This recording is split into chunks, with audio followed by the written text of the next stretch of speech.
Hello guys, welcome to my channel. तो आज की video jinx date first drama explanation series की part 4 video होने वाली है। तो अगर आपने इस ड्रामा एक्सप्लेनेशन सीरीज की मेरे पिछले वीडियोस को नहीं देखी हो तो लिंक आपको डिस्क्रिप्शन में मिल जाएंगी, आप वहां से उन वीडियोस को देख सकते हो। तो बिना कोई देरी किए चलो आज की वीडियो स्टार्ट करते हैं। सेओलबी को रास्ते में एक कुत्ता मिलता है। वो कुत्ता योंगो नाम के एक लड़के का था। तो सोक्वांग और सेओलबी जब योंगो को वो कुत्ता लौटाने जाते हैं तब योंगो के पेरेंट्स से उन दोनों को पता चलता है कि वो दोनों उस कुत्ते को बुसान में योंगो के दादी के पास छोड़ के आने वाले हैं। तो बुसान का नाम सुनते ही सोक्वांग को याद आता है कि पिछली रात सेओलबी सपने में बुसान जाने के बारे में बोल रही थी। तो सेओलबी को बुसान ले जाने के लिए सोक्वांग योंगो के पेरेंट्स को बोलता है कि वो उस कुत्ते को योंगो के दादी को देके आएगा। तो सेओलबी और सोक्वांग बुसान जाने के लिए निकल पड़ते हैं। इस ट्रिप से सेओलबी बहुत ही खुश थी। उधर योनहो का बॉस सेओलबी को ढूंढने के लिए सभी गुंडों को काम पर लगा देता है। तो योनहो उसके बॉस का ध्यान भटकाने के लिए उसको झूठ बोलता है कि उसने सेओलबी को बुसान में देखा है ताकि वो गुंडे सेओलबी को ढूंढ न पाए। ये कारनामा करने के बाद वो जब सोक्वांग को ढूंढते हुए मार्केट में आता है तब उसे पता चलता है कि सेओलबी बुसान गई है। ये जान के वो टेंशन में आ जाता है और सोक्वांग को कॉल करके सब कुछ बताता है। लेकिन सोक्वांग तब गाड़ी चला रहा था, इसलिए उसे कुछ भी सुनाई नहीं देता और वो सेओलबी को लेकर बुसान पहुंच जाता है। सामजुंग एक मेंटल हॉस्पिटल में जाता है जहां उसके पापा को इलाज के लिए रखा गया था। वहां वो उसके पापा से मिलता है और उस देश के उसके पापा सिर्फ यही बोलते हैं, आज मेरी जैसी हालत है एक दिन तुम भी वैसे ही हो जाओगे। ये सुनकर सामजुंग पूरा ही डर जाता है। बुसान पहुंच के सोक्वांग फिर से योनहो से बातें करता है और वहां से उसे सब कुछ पता चलता है। तो इसीलिए वो बहुत ही सावधानी से सेओलबी को योंगो के दादी के पास ले जाता है। वहाँ योंगो के दादी से बातें करते हुए उन दोनों को पता चलता है कि योंगो के पेरेंट्स ने दादी के साथ सब रिश्ता तोड़ दिया है क्योंकि दादी ने गलती से योंगो को एक बार उसके पेरेंट्स के सामने लूजर बोल दिया था क्योंकि योंगो मेंटली डिसेबल्ड है। दादी की ये बात योंगो के पेरेंट्स को बहुत ही बुरी लगी थी। इन सब के बाद भी दादी योंगो के पेरेंट्स को अपने ईगो के चलते सॉरी नहीं बोल पा रही थी, जिसके लिए आज भी योंगो के पेरेंट्स दादी से बात नहीं करते थे। तो ये सब कुछ सुन के सेओलबी दादी को हिप्नोटाइज करके योंगो के पेरेंट्स से माफी मांगने बोलती है और दादी हिप्नोटाइज होके ये करती भी है। इसके बाद सेओलबी और सोक्वांग वहाँ से चले जाते हैं और सेओलबी के कहने पर वो दोनों टेंट पर रुकते हैं। सामजुंग मीसो से मिलने जाता है। तभी वो देखता है कि हेड नर्स उसको जबरदस्ती इंजेक्शन लगा रही है। ये देख के सामजुंग बहुत ही गुस्सा हो जाता है और उस हेड नर्स को काम से निकाल देता है। इसके साथ भी शायद वैसे ही कुछ हुआ होगा जैसे कि पिछले वाली के साथ हुआ था। रात में सोक्वांग सेओलबी से बातें करते हुए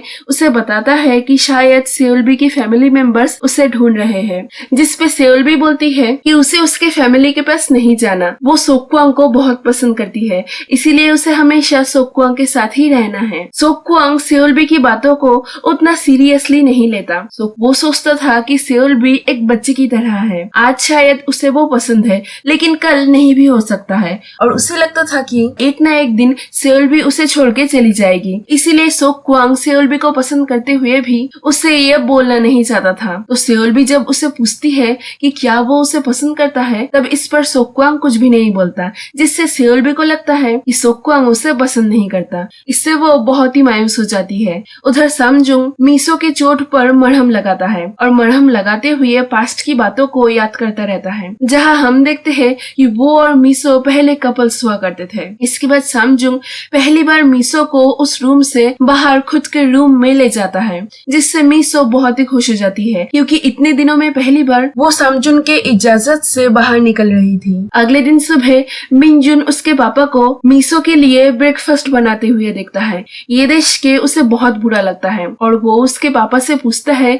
कि क्या उन्होंने कभी भी उसके माँ का ऐसा ख्याल रखा था। इस पर सामजुंग कुछ भी नहीं बोलता। मिंजुन उससे पूछता है कि क्या सेओलबी उसकी बेटी है। इस पर सामजुंग उसे बोलता है कि सेओलबी का पिता कोई और है। मीसो भी सेओलबी की तरह भाग गई थी और जब वो वापस आई थी तब वो प्रेग्नेंट थी। सोक्वांग और सेओलबी लौट आते हैं। सेओलबी अब भी पिछली रात की बात से मायूस थी। वो दोनों पहुंच के योंगो के पेरेंट्स से मिलते हैं और वहाँ से उन दोनों को पता चलता है कि उन दोनों का अब योंगो के दादी के साथ सुलह हो गया है। इससे वो दोनों बहुत ही खुश है। ये न्यूज जान के सोक्वांग और सेओलबी भी खुश हो जाते हैं और दादी तो इतनी खुश है कि वो खुशी में सोक्वांग को बोलती है कि उन्होंने उनके जान पहचान के कंपनी से बातें किया है, अब से वहाँ पे सोक्वांग मछली डिलीवर कर सकता है। इस न्यूज से सोक्वांग बहुत ही खुश हो जाता है और वो सोचने लगता है कि सेओलबी ने उसको सच ही बोला था कि वो उसको एक दिन लकी चार्म बना के ही रहेगी और धीरे धीरे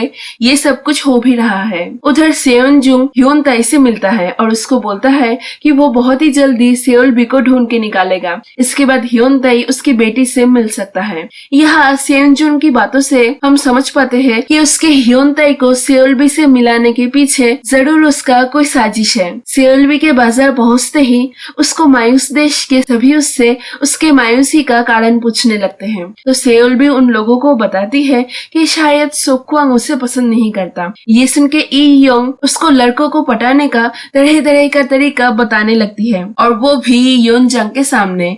ये देश के योन जंग बहुत ही दुखी हो जाती है क्योंकि इतने दिनों से जब वो सोक्वांग के प्यार में मायूस होकर घूमती रहती थी तब किसी ने उसका हेल्प नहीं किया था, लेकिन आज जब सेओलबी की ऐसी हालत है तब सभी सेओलबी को हेल्प कर रहे हैं। खैर ई योंग सेओलबी को लड़कों को पटाने का बहुत सारा उल्टा सीधा सुझाव देती है। उधर सामजुंग मिनजुन को बोलता है कि अब उसे सेओलबी को ढूंढने की कोई भी जरूरत नहीं है, लेकिन अब ये बोलने का क्या फायदा था क्योंकि मिनजुन अब सेओलबी को पसंद करने लगा था। इसलिए वो सामजुन को बोलता है कि वो सेओलबी को ढूंढना बंद नहीं करेगा। ये बोल के वो फिर से सेओलबी से मिलने जाता है और उससे सोक्वांग का नंबर लेके उसे कॉल करके उससे मिलने बुलाता है। सोक्वांग से मिलके वो उसे उसके कंपनी में जॉब करने का ऑफर देता है। इसके जवाब में सोक्वांग कुछ भी नहीं बोलता और वहाँ से चला जाता है। घर पहुँचने के बाद सेओलबी ई योंग के सिखाए हुए पैतरे सोक्वांग के ऊपर आजमाती है, लेकिन उसका कोई भी असर सोक्वांग के ऊपर नहीं पड़ता, जिससे सेओलबी फिर से मायूस हो जाती है। रात में वो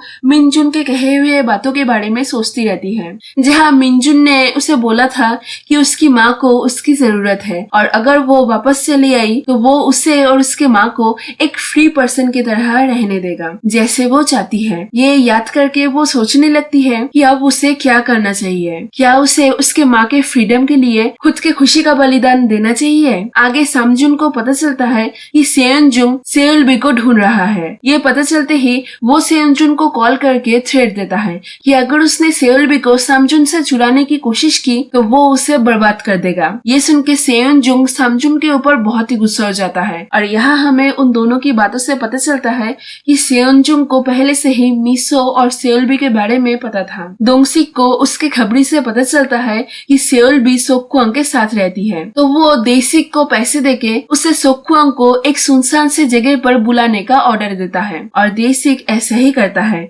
मछली डिलीवर करने के नाम पे सोक्वांग को कहीं बुलाता है। दुकान से जाते वक्त सेओलबी सोक्वांग के हाथ को छू के उसके फ्यूचर में कुछ बुरा होते हुए देखती है, लेकिन क्या बुरा होने वाला था ये देखने के पहले ही सोक्वांग चला जाता है। सोक्वांग कस्टमर के कहने पर एक सुनसान से जगह पर जाता है जहाँ कोई उसे मार के बेहोश कर देता है। सेओलबी को सोक्वांग का फ्यूचर देख के डर लग रहा था, इसलिए वो भी सोक्वांग के पीछे जाने लगती है और वहाँ जाते हुए योनहो को कॉल करती है। तभी रास्ते में देसिक सेओलबी को किडनैप करके लेके जाता है। उधर मिनजुन मिसो से बात करवाने के लिए सेओलबी को कॉल करता है, लेकिन वो नहीं उठाती। तभी मिसो एक बर्तन में रखी हुई पानी को छू के फ्यूचर देश के मिनजुन को बताती है कि सेओलबी खतरे में है। ये जान के मिनजुन तुरंत उसे बचाने निकल पड़ता है। देसिक सेओलबी को सोक्वांग के पास ले जाके बंद करके रखता है। सोक्वांग को होश आता है और वो वहाँ सेओलबी को देख के शॉक्ड हो जाता है। तभी वहाँ वो दोनों देखते हैं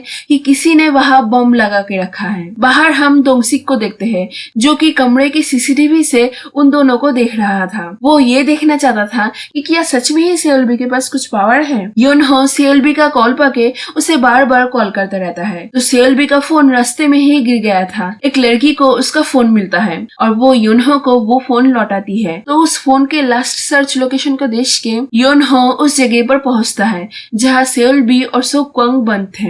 इधर मिनजुन भी मिसो की बात सुन के वहाँ पहुंच जाता है और सेओलबी को बचाने के लिए दोंगसिक के गुंडों के साथ मारपीट करने लगता है। इधर बम की टाइमर चलती रहती है, तो सोक्वांग और सेओलबी कैसे भी करके अपने हाथों से रस्सी को खोलते हैं, लेकिन दरवाजा बंद रहने की वजह से वहाँ से बाहर नहीं जा पाते, जिससे सोक्वांग पैनिक करने लगता है। तभी सेओलबी सोक्वांग का हाथ पकड़ के उससे शांत करवाती है और फिर उसके पावर का यूज करके टाइम को स्टॉप करके बॉम्ब के टाइमर को स्टॉप कर देती है। बॉम्ब के टाइमर को स्टॉप करते हुए वो अपना बहुत सारा पावर यूज कर देती है, जिसकी वजह से वो वहां बेहोश हो जाती है। तभी योनहो अपने गाड़ी से दरवाजे को तोड़ के वहां जाके उन दोनों को बाहर निकाल के लाता है। योनहो उन दोनों को सोक्वांग के घर में पहुंचाता है। घर पहुंच के सोक्वांग सेओलबी को सुला देता है और उसके चोट पर मरहम लगा देता है। इसके बाद कुछ टाइम बाद सेओलबी को होश आ जाती है। उधर मिनजुन योनहो का पीछा करते हुए सोक्वांग के घर के बाहर तक चला आता है और जब देखता है कि सेओलबी बिल्कुल ठीक है, तब ये देख के वो आराम से घर चला जाता है। इधर डोंगसिक ये देख के बहुत ही खुश था कि सेओलबी ने उसके पावर से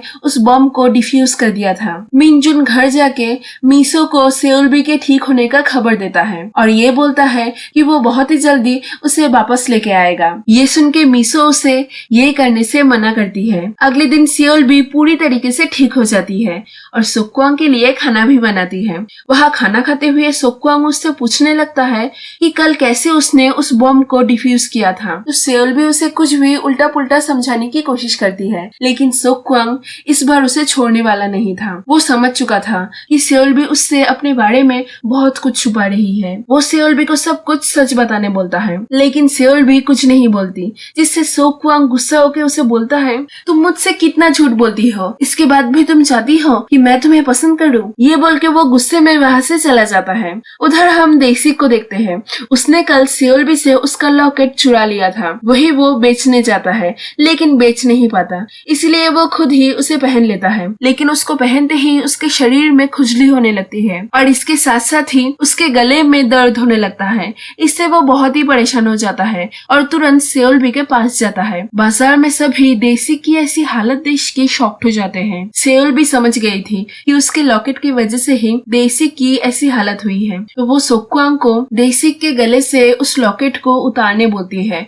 और उस लॉकेट के उतारने के बाद ही देसिक बिल्कुल ही ठीक हो जाता है। इस घटने के बाद सेओलबी को याद आता है कि उसकी माँ ने उसे बोला था कि कोई भी उससे वो लॉकेट चुरा नहीं पाएगा। योनहो देसिक को कल वाली करतूत के लिए बहुत ही मारता है और उससे ये पता करने की कोशिश करता है कि किसने उसको सेओलबी को किडनैप करने का ऑर्डर दिया था, लेकिन देसिक उसे डोंगसिक का नाम नहीं बता पाता क्योंकि वो उसे नहीं पहचानता था। बाजार के सभी लोगों को देसिक वाली घटने से लगता है कि शायद सेओलबी के अंदर कोई आत्मा घुसी हुई है और देसिक के उस लॉकेट के लेने से शायद उसी आत्मा ने देसिक को सजा दिया है। तो सेओलबी के अंदर से उस आत्मा को निकालने के लिए वो लोग उसे एक समन के पास ले जाते हैं, लेकिन समन सेओलबी के अंदर से उस आत्मा को निकालती इसके पहले ही वो सेओलबी को देख के डर के मारे वहाँ बेहोश हो जाती है। डोंगसिक सोक्वांग से मिलने जाता है तो सोक्वांग उसे बातें करने के लिए चला जाता है और सेओलबी अकेले घर चली जाती है। डोंगसिक सोक्वांग को उसके कंपनी में ज्वाइन करने का ऑफर देता है। तभी बातें करते हुए बारिश होने लगती है और बारिश के स्टार्ट होते ही सोक्वांग को याद आता है कि सेओलबी घर में अकेली है। ये याद आते ही वो तुरंत वहाँ से घर जाने के लिए निकल पड़ता है। सोक्वांग जब घर पहुँचता है तब वो देखता है कि सेओलबी खुद भीग के उसके बुक्स को भीगने से बचा रही है। ये देख के वो उसे रूम में ले आता है और सेओलबी को बोलता है कि मेरे लिए तुम सबसे ज्यादा इम्पोर्टेंट हो। मुझे अब कुछ फर्क नहीं पड़ता कि आगे फ्यूचर में क्या होगा, मुझे सिर्फ यही पता है कि मैं तुमसे बहुत प्यार करता हूँ। ये बोल के वो सेओलबी को किस करता है। अगले दिन वो दोनों एक कपल की तरह हाथों में हाथ डाल के बाजार में जाते हैं। उधर कोई हियोन ताई को सेओलबी का पता देता है। ये जान के हियोन ताई सेओलबी से मिलने जाता है। उसे देख के वो उसे खुद का असली पहचान नहीं बताता, तो सोक्वांग को हियोन ताई को देख के लगता है कि वो शायद उसके दुकान में काम करने आया होगा। ये समझ के वो उसे काम पर रख लेता है। इधर सेओलबी उसके माँ के दिए हुए ज्वेलरीज को बेच देती है और उस पैसे से सोक्वांग के घर को अच्छे से सजाती है। रात में सोक्वांग घर में आके उसके घर को इतने अच्छे से सजा हुआ देख के शॉक्ड हो जाता है और सेओलबी का हाथ पकड़ता है। तभी सेओलबी को सोक्वांग का फ्यूचर दिखाई देता है और वो रोते हुए सोक्वांग को बोलती है मत जाओ। और यहाँ पर ही ये पार्ट खत्म होती है। तो मिलते हैं अगले पार्ट में। Stay tuned.